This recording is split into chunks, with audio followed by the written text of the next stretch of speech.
வணக்கம். என்னோட பேரு தாமரை செல்வி. இன்னைக்கு நம்ம கேட்டுக்கிட்டு இருக்கிற படத்தோட கதை மகாதேவி. வாங்க கதையை தொடரலாம். செல்லையன் வல்லவனை கொல்ல முயற்சி பண்ண, ஆனா நல்ல வேளையா வல்லவன் திடுக்கிட்டு எந்திரிக்க அந்த கத்தியை பிடிச்சிடுறாரு. ஆனாலும் விடாம வல்லவன் மேல ஏறி உட்கார்ந்து அவரை கொல்ல செல்லையன் ட்ரை பண்ண, தன்னை கொல்ல வந்தது செல்லையன்கிறது வல்லவனுக்கும் தெரிஞ்சிடுது. செல்லையா நீயான்னு ஆச்சரியத்தோட வல்லவன் கேட்க, ஆமா என்னோட எஜமானோட உத்தரவுன்னு சொல்லிட்டு அவரை கொல்ல முயற்சி பண்றான் செல்லையன். ஆனா வல்லவன் கிட்ட முடியுமா? ஒரு கட்டத்துல செல்லையனோட கையில இருந்த கத்தியை பிடுங்கி அவனை இழுத்து குத்த போக செல்லையன் கையெடுத்து கும்பிடுறாரு. செல்லையா நீ ஏன் இந்த காரியத்தை செஞ்சன்னு வல்லவன் கேட்க, கருணாகரன் ஐயா தான் என்ன அனுப்பினார்னு உண்மையை சொல்லிடுறான் செல்லையா. ஆனா அதை கேட்ட வல்லவனுக்கு அதை சுத்தமா நம்பவே முடியல. என்னோட நண்பன் மேலையா பழி போடுறேன்னு அவரை வல்லவன் குத்த போக, என்னோட குழந்தைங்க மேல சத்தியம்னு சொன்னதும் வல்லவனோட கை தானா நின்னுடுது. உங்களை ஏமாத்தி உங்களை வேட்டைக்கு அனுப்பினதே உங்களை கொல்றதுக்கு தாங்கன்னு செல்லையன் சொல்ல, சே என்ன அநியாயமான உலகம்னு சொல்லிட்டு அந்த கத்திய திரும்ப செல்லையன் கையிலேயே கொடுக்கிறார் வல்லவன். அதை பார்த்ததும் தன்னோட தப்ப உணர்ந்துடுறார் செல்லையன். எஜமா நீங்க இவ்வளவு நல்லவர்னு எனக்கு தெரியாம போச்சு, இந்த நன்றியை நான் என்னைக்கும் மறக்க மாட்டேன்னு சொல்லிட்டு, எஜமா ஒரு விஷயம், இளவரசரை பாம்பை விட்டு கடிக்க வச்சு கொன்னுட்டாங்க. அதோட பாலில விஷத்தை கலக்கி இளவரசரை கொன்னது மகாதேவி அம்மான்னு அவங்க மேல பழியும் சுமத்திட்டாங்க, சிறையில கூட வச்சுட்டாங்கன்னு நடந்த விஷயத்த சொல்றார் செல்லையன். இதையெல்லாம் கேட்க கேட்க வல்லவனுக்கு அதிர்ச்சி மேல அதிர்ச்சி.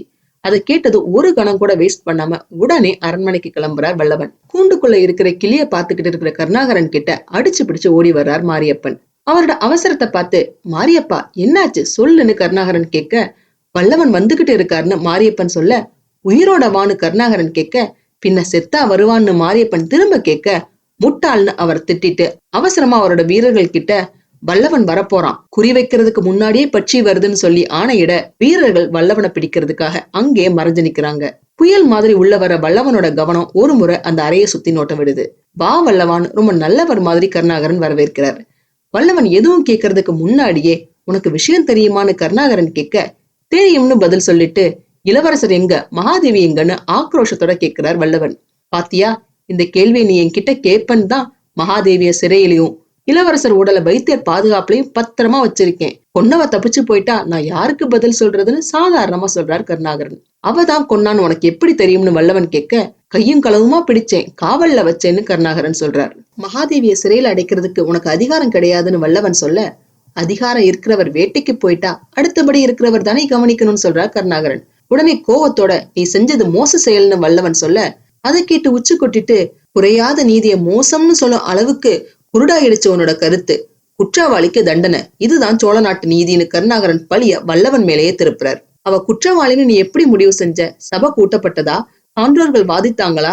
சாட்சிகள் விசாரிக்கப்பட்டாங்களான்னு வல்லவன் கேட்க, அதை கேட்டு சிரிச்சிட்டு, சொந்த விஷயம் சபைக்கு வர வேண்டியதில்லையே, சோழ நாட்டு தளபதியோட தர்ம பத்தினியே அந்த நாட்டு குலவழக்க அணைச்சிட்டாங்கிற அபகீர்த்தி உன்னை சார வேணான்னு நினைச்சுதான் அவளை சிறையில அடைச்சேன், புரிஞ்சுதான்னு அழகா சமாளிக்கிறார் கருணாகரன். நீ சொன்னது போல அவதான் குற்றவாளி நிரூபிக்கப்பட்டா சிறை என்ன, சோழ நாட்டோட நடு வீதியில நிக்க வச்சு சித்திரவதை செய்ய தயாராயிருக்கேன். கொண்டு வா இளவரசரோட பிணத்தை, வைத்தியரை வச்சு பரிசோதிச்சு பார்ப்போம்.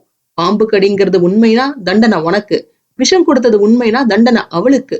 எங்க இளவரசரோட சமம்னு வல்லவன் கேட்க, கருணாகரனோட துணியே மாறிடுது. இனிமே இவர்கிட்ட பேசி நடக்க போறது இல்லைன்னு தெரிய, தவம் வேணுமா கருணேன்னு சொல்லிட்டு கை தட்ட மறைஞ்சிருந்த வீரர்கள் வல்லவன் மேல பாஞ்சு தாக்க ஆரம்பிக்கிறாங்க.